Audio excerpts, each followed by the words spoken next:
For 300 years, the Targaryen dynasty ruled Westeros. Wars were still fought, homes still burned, and men still died. But compared to the chaos of what came before, the realm was stable. And boring. The Targaryens lied, thieved, and killed as much as other lords. They just had dragons to answer all complaints. Until they didn't. When the last dragon died, it was only a matter of time before the Targaryens followed. By only, you mean another century? Which they wasted trying to replace their lost advantage. Incinerating their own palaces to hatch dragon eggs, drinking wildfire to become dragons, and let's not forget the Mad King's favorite, burning men alive so he could pretend to be a dragon.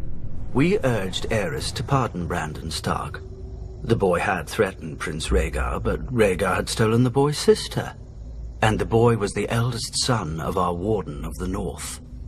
Who's the greater fool, a Mad King or the man who reasons with him?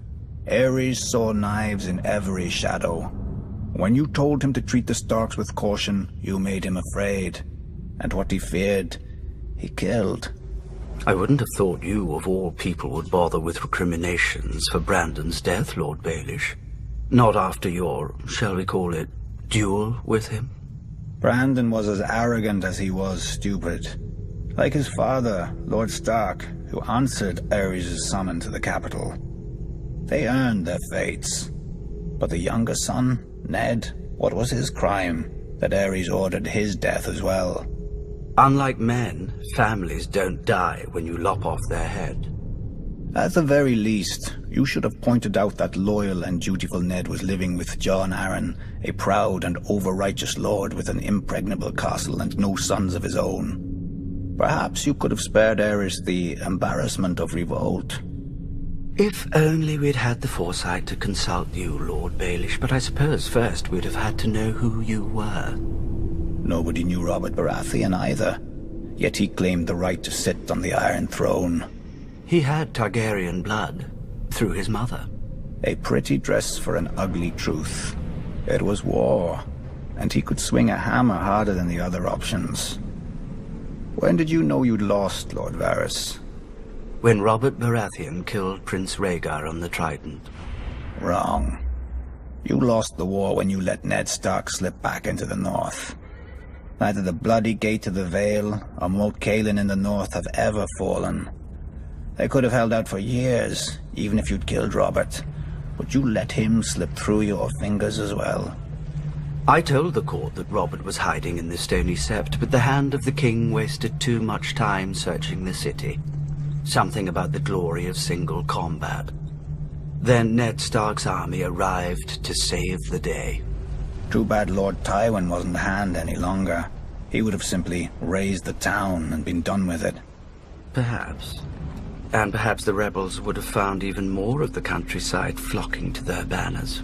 I'd almost forgotten. You weren't always so loyal to the Lannisters during the war, were you? I did my duty to the realm. When Lord Tywin showed up at King's Landing professing loyalty, I warned Aerys not to open the gates. Prince Rhaegar was dead, our army scattered. The lion does not stir unless he smells meat. I admire your powers of persuasion, Lord Varys. Few could traffic in so many secrets to so little avail.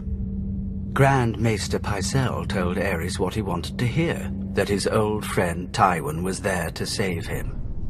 Then Aerys' old friend sacked the city, and his son stabbed Aerys in the back.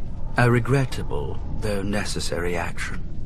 As were the pardons the new King Robert bestowed on the Royalists.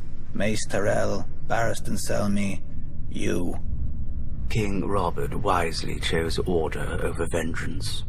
Jon Arryn wisely chose for Robert, but Jon Arryn died. Then Robert, then Ned. So ended their glorious revolution. And Westeros has been burning ever since. Let it. How Targaryen of you. One of the mad ones. Fire turns even the proudest oaks to ash, leaving newer roots space to climb.